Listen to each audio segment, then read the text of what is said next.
Hey, it's Anna. Just a quick warning, there's a bit more swearing in this episode than usual, so if you're listening with kids, maybe wait until later. Love now and Did you fall in love last night? I love her. Love was stronger than anything. For the love. And I love you more than anything. There's still love. Love. From the New York Times, I'm Anna Martin. This is Modern Love. Today, I'm talking to marriage and family therapist Terry Real. Dan, this is what I think you mean to be saying right now. Fucking bullshit. No matter what I do for you, it's never enough. This is Terry reenacting one of his marriage counseling sessions. And, yeah, he said, yeah. Terry has just asked one of his clients, named Daniel, about the feelings he has during what have become typical but explosive arguments with his wife. Terry asks, if the feelings could talk, what would they say? And Daniel says back, kind of meekly, I try really hard. I try to be a good person. But Terry thinks there's a deeper feeling there that Daniel's not letting on to. So he says it back to him, only stronger. Fucking bullshit. I amplify emotion, particularly in men. They feel them initially very faintly, but the feelings aren't faint. It's just they're not used to honoring them. It's a bit unconventional, but this is something Terry does often. He holds up a kind of emotional mirror to the men that he works with, trying to get them in touch with what's underneath. I'm loving Dan and telling the truth to him in the same breath. You deserve better than this. You're a good guy. Let's get you out of this. Terry is well known for this direct, confrontational, but still quite loving approach. In this conversation, Daniel actually wrote about it for the New York Times Magazine in a piece called How I Learned That the Problem in My Marriage Was Me. And Daniel learned that because, unlike a lot of couples therapists, Terry takes sides, tries to get to the truth of what's going on, what's behind a couple's behavior.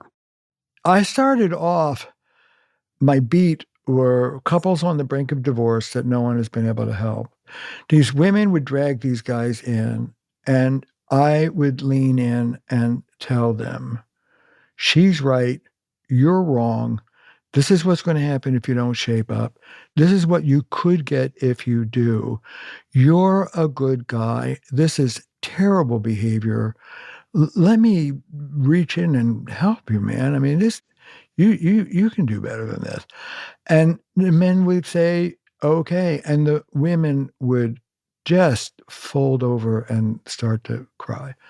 They had dragged this poor sucker. The record so far was 8 therapists, and not one person backed up the woman and confronted the man. Not one. We're taught not to in therapy school. Not only are we not taught how to, we're actively taught that you don't do that. You don't tell truth to power under patriarchy. Terry's been doing this for more than 40 years. He calls his approach relational life therapy, and he's written several best-selling books about it. And that whole time, he's kept a particular focus on men.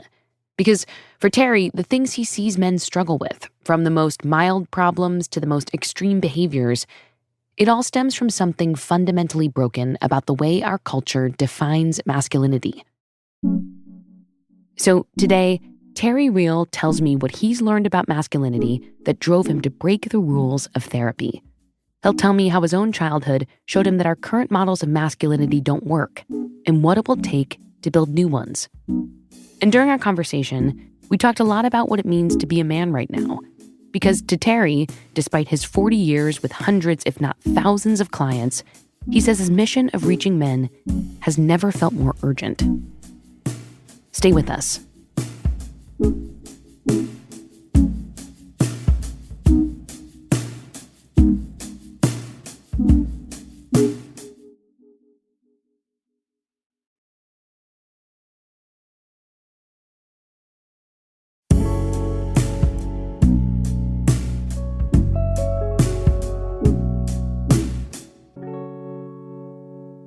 Terry Real, welcome to Modern Love. Thank you. It's wonderful to be here. Terry, you are, I think it's fair to say, an institution in your industry. You've been a marriage and family therapist for how long? For 40 years? Yeah. That's a lot of, what's the exact number? Is it 40 exactly? 42, about 2 years more than my marriage. Okay, 40. Let's not round down. Let's say you've been a marriage and family therapist for 42 years. How do couples end up in front of you? I have to be honest, I don't really feel like a guy would be calling you up and being like, hi, I need help with my marriage. So how do people end up in your office? Yeah, I like to say my books appear under pillows all over America. Here, honey, if you want a little action tonight, read this book. So, yeah, no, a lot of the men that I see are what I call wife-mandated referrals, and I don't mean to be marginalizing same-sex marriages, but the men I see. Here's a quote from Terry Real. Shame-based people have pain. Grandiose-based people have trouble. Huh. They're not in pain. The people around them are in pain. And they come to see me when the trouble gets so great that either the people around them are dragging their butts in to see me, or the crisis has opened up and they're desperately trying to save their relationship. That's mostly how it goes. And as I know from reading your work, shame-based people in a relationship are often women in a relationship, and then the grandiose-based people are often men. Is that right? Often, 2 out of 3. Look, here's a maybe more nuanced. And this too is a broad generality, so take it with a grain of salt. But women in our culture is changing with feminism, but traditionally, women in our culture lead from the one down, accommodating shame position and have covert grandiosity, whereas men lead from the one up, superior position and have covert shame. And with women, they're depressed. With men, they're depressed. No, they're not. Right. They're drinking. They stuff it down. Yeah. Yeah. And you don't see the pain. You see the flight into medication or grandiosity that avoids the pain. And so many of the difficulties we think of as quote unquote typically male, substance abuse, rage, affairs. I'm not saying all of them are fueled by depression, but many of them are. And underneath the depression is trauma. And the way we traditionally, quote unquote, turn boys into men in underpaid is we teach them to disconnect. Disconnect from vulnerability, disconnect from their feelings, disconnect from others. The toxic individualism, yeah. Yeah, we call that learning to be independent. And the consequence of a disconnected boy is a disconnected man. We're not invulnerable. Right. We're human. I tell the guys I work with, pretending to escape your own vulnerability is like trying to outrun your rectum. It's. I actually read that line in your book, and I was hoping you'd say it out loud because it's just too good. Yeah, outrun your rectum. Perfect. Yeah. Put that on a shirt. Unless you have. It has a way of following.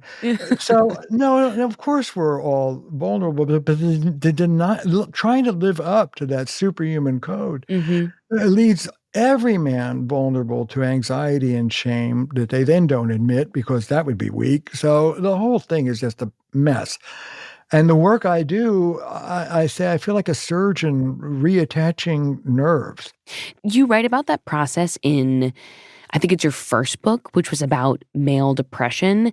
That book is really fascinating. You write how male depression, as you describe it, often comes from these unacknowledged feelings and is often the root cause of many problems in marriages and families. I want to talk more about that, but first I want to know more about why you decided to focus a lot of your practice on working with men specifically. And just to start at the beginning, when you were growing up, what did you think it meant to be a man? I thought what it meant to be a man was to be raging and dominating and abusive like my father. Mm. And I wanted no part of it. My father used to beat me. I mean, you piss my father off and he'd get out a pretty thick belt and whack the shit out of you. And one of the things I've realized 30 years after the fact was, unfortunately, my vulnerability or sensitivity was a trigger for my father. Mm. If he saw me being vulnerable or sensitive, he would go into a rage just when I needed him most. But he was very contemptuous of weakness and vulnerability. So he would never talk about his childhood. I knew it was very difficult. He lost his mother when he was 8. His father and his brother lived through the Depression in America. His father was kind of the black sheep of the family, couldn't find work. They moved in with another relative. The relative was mean to my dad. And I got my dad to tell me, gosh, I was close to 30, that when he was, 11-ish, his father brought he and his younger brother, into the garage and turned on the car and told him to go to sleep. And my father knew that there was something wrong. And he went back and forth with his dad and finally physically fought him. And he says his shoe cracked the window. Mm. And he and his brother got out. And then he was banished the next day. When he told you this story, did that change anything about how you saw your father? Did it shift something in your understanding? Did it make you understand something about him? Yes, of course. It softened my heart, and I felt bad for him, and I understood immediately. And he said, my father was a passive man. My father was a weak man. Your father said that about his father. That's right. And so he became the anti that, and the anti that was a macho asshole. But I could understand why he would be contemptuous of what he deemed as weakness. Because it reminded him of his own father? Because his father's weakness threatened to kill him. It was murderous. Mm.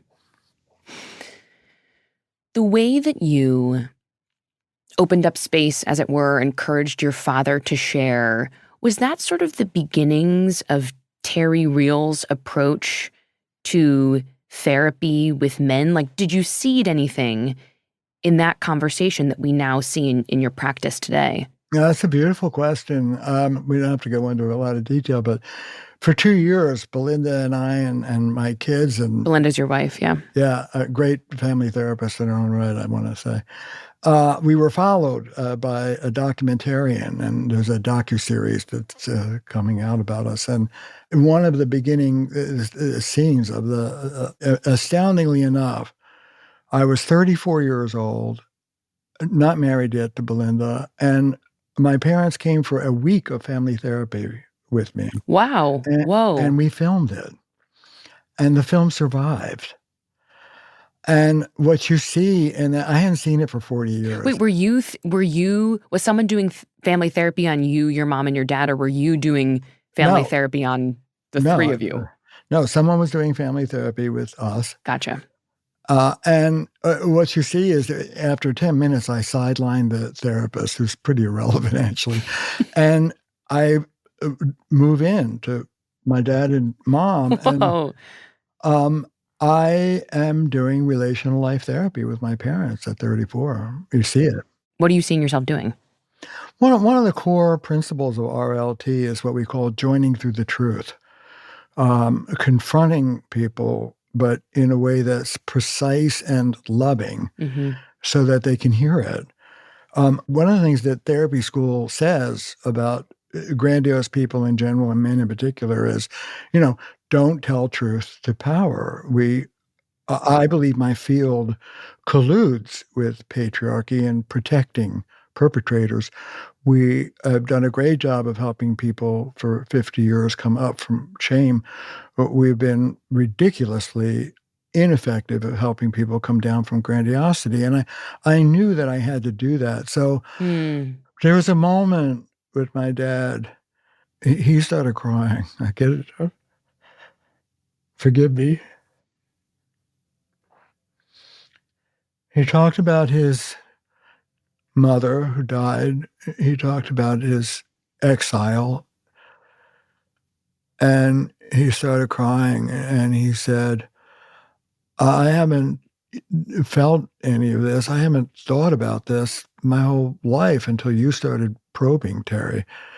And as he was crying, I put my hand on his shoulder and I said, you cry, old man. Every tear you cry is a tear I don't have to.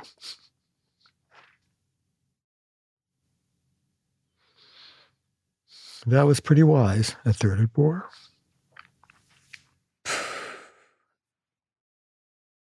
Watching yourself say those words now 30 years later, Yes. do they have new meaning to you? Yes. Can you tell me about that? Here's my most famous quote. It's the height of pretension to quote yourself, but I will. You can do it. Thank you. Family pathology rolls from generation to generation like a fire in the woods, taking down everything in its path until one person in one generation has the courage to turn and face the flames. That person brings peace to their ancestors and spares the children that follow. Mm. And you were doing that in this moment. You were facing the flames, or your father was facing the flames, or both of you were. We both were. It was a rare moment. We both were. That's a remarkable scene you just shared, and I really appreciate you telling us about it.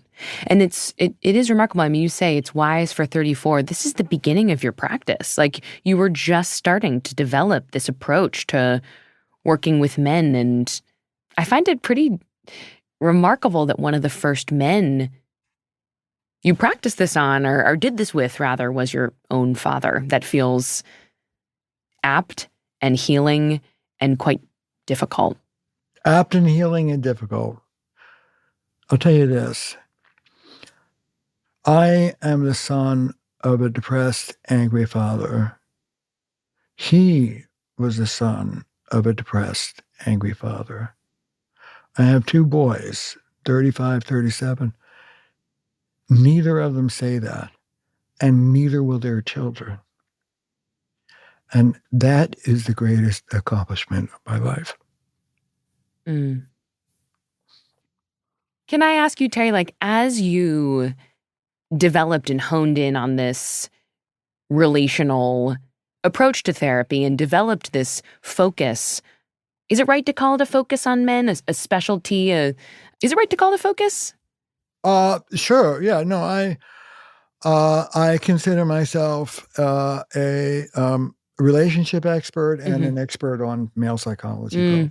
As you developed this focus on male psychology, you've talked a bit about the sort of larger therapeutic community, but how did your colleagues respond? I feel like it's just, speaking for me, I feel like it's easy to look at men, especially white men, and say comparatively, this group of people has way more privilege, as you've noted, than other groups in society. So did anyone say, like, did you ever get pushback on that focus, that sort of, I don't know, privileging, as it were, of that experience? Am I mansplaining? No, I more so just mean, like, did anyone say, like, why focus on this group of people who already has so much power? Although what I'm hearing you say is, because this group of people has so much power, that's why I'm interested in focusing on them.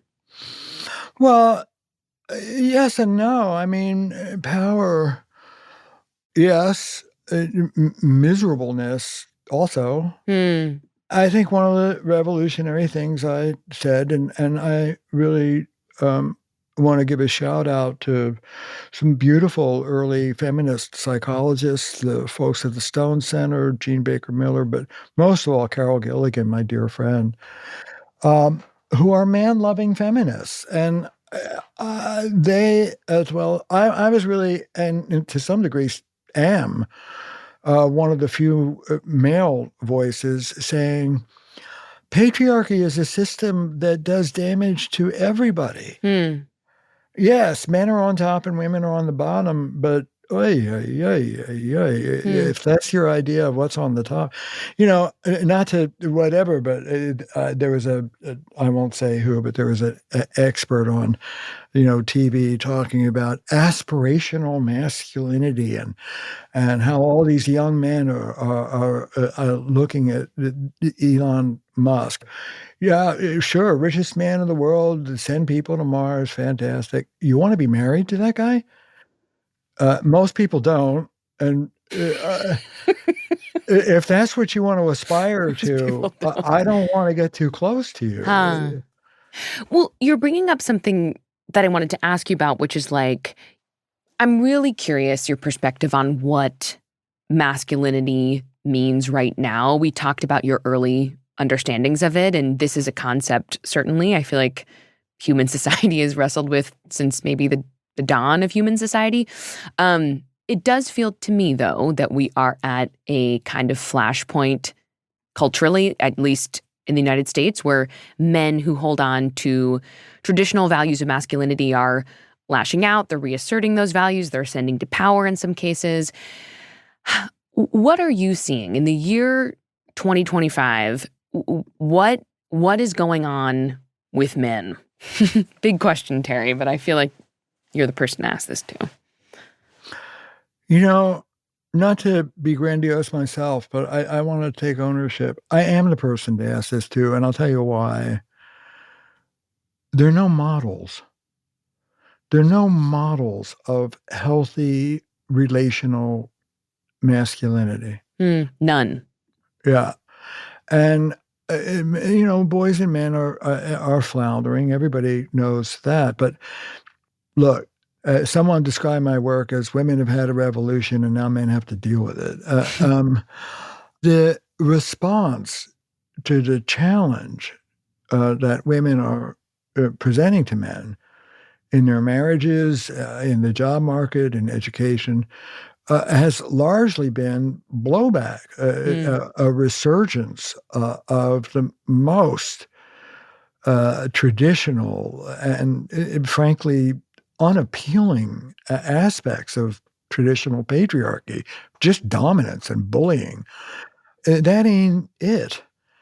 And so I don't want women to stand down from their demands. I want men to stand up and meet them.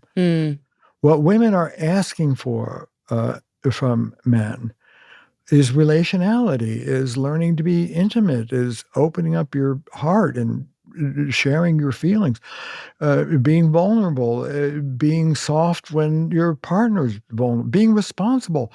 These are all wonderful things for guys. Stop whining and let me teach you how to do it. And the conundrum for men is what you learned about what it means to be a strong man as a boy guarantees you'll be seen as a lousy husband as a man. You cannot be invulnerable and intimate at the same time. So when I help men move into open-heartedness, connection, the expression of feeling, compassion, responsibility, giving, and I name this with, I'm explicitly reconfiguring masculinity with them. I mean, you're talking about these models of masculinity, and I'm thinking about the models that are out there right now, especially kind of ascendant ones that are very different from what you're laying out. I'm thinking specifically about the manosphere, as it's called. These are podcasts, YouTube channels, online forums, influencers that are really pushing traditional masculinity. Do you ever see that kind of stuff? And what do you feel when you do see it? You want my mature therapeutic self or you want my New Jersey self? You can give me your New Jersey self. I want to throttle them. And what would the therapeutic self say? People with simple ideas will not have a hard time getting an audience. But these are carnival barkers who are leading our young men down the path of suicide. Mm. You know the TV show Adolescence, right? Yeah, it's big right now. And all the press it got. You cannot reassert your masculinity through dominance and bullying and violence. That is not the answer. It's just not. We're going to take a quick break. When we come back, Terry reels hope for the future and what he thinks it will take for men to get there.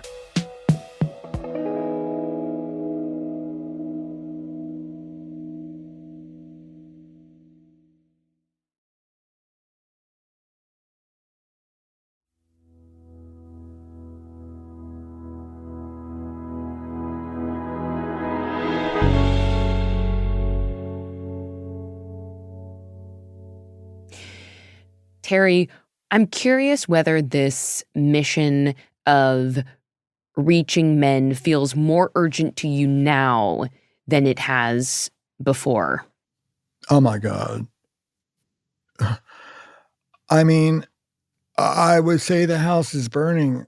That's not a metaphor. Our planet is burning. I started off my last book, Us, with the father of family therapy, the great anthropologist Gregory Bateson, Margaret Mead's husband, who is truly the creator of family therapy. Bateson called our Western civilization's philosophical error. And that's this, that we stand apart from nature. That's individualism. That's what the word individual means. We stand apart from nature. That's what I call toxic individualism. And we control nature. That's patriarchy. And whether the nature we think we can and should control is our bodies, our marriages, our kids, our country, the planet. The delusion of dominance is suicidal at this point. I mean, you've written before about some of the progress you've seen men make over the years. You wrote once that millennial men in particular were the most gender progressive generation maybe ever. And given what we've been talking about, the resurgence of traditional masculinity, the manosphere, I just wonder, does that trend feel like it's reversing for you right now? Yes, it does. 100%. It's a backlash. It's a resurgence. And frankly, I think it's sort of the death, it's the last gasp of a model of power and masculinity that, look, relationality is the card I've got in my back pocket. And that's what we're born for. That's what we're designed for. And that's what will keep us in this planet alive. The dominance model makes for miserable people, miserable marriages, miserable families, and will choke the planet Earth. Man, I mean, but it seems like that is the direction that we're headed. I mean, you said that this is kind of the last gasp, but I don't know. It doesn't feel like a last gasp. It feels like perhaps this approach to the world is gaining steam. Well, it is gaining steam in the moment. I believe that an accurate reflection of reality will prevail. The dysfunctionality of this approach will become more and more clear, and people will move into something more mature and nuanced. The issue is, how many generations is that going to take, and what kind of shape will we be in? What I work with the guys I work with is what I call learning to become family men. Mm. And what I say is a boy's question of the world is, what do you got for me? It's gratification. What do you got? What do you got for me? A man's question of the world is, what do you need? What do you need? Mm. And being a family man means what's central here is not you and your needs. What's central here is the team and what they need from you. Mm. I talk to many of the men I work with about the distinction between gratification and what I call relational joy. And gratification is just what you think it is. It's a short-term hit of pleasure. Taking a drink, smoking a joint. A pretty girl flirts with you. You make a killing that day in the stock market. Your kid gets an A. Great. I like pleasure in its place. Relational joy, which I have to teach so many of the men I work with, even what it is. Relational joy is a deeper down pleasure that comes just from being in the relationship and being connected. And sometimes it's gratifying, sometimes it's a pain in the neck. I tell the story of my beautiful Alexander, now 35. When he was little, I was giving him a timeout, and we didn't have locks, and so I was holding his bedroom door shut. I mean, this guy was like maybe 2'3", and that door on the other side trying to get over. I mean, it was like poultry. Lightning was coming out of that. I mean, the earth. You were holding the door shut because he was inside because he needed to be in timeout and you didn't have a lock on the door. I can see this scene in my head. Okay. That little guy is trying to get it open, and I'm telling you, it's all. So a part of me wanted to just throw him. I talk about normal hatred in families. A part of me wanted to just throw him through the window. I was so mad. Yet a deeper down part was like, you mighty little spirit, you. Wow. You're going to do great. And what so many of the men in our culture don't understand is the simple joy of being and connection. Mm. Terry, I have just a couple more questions for you.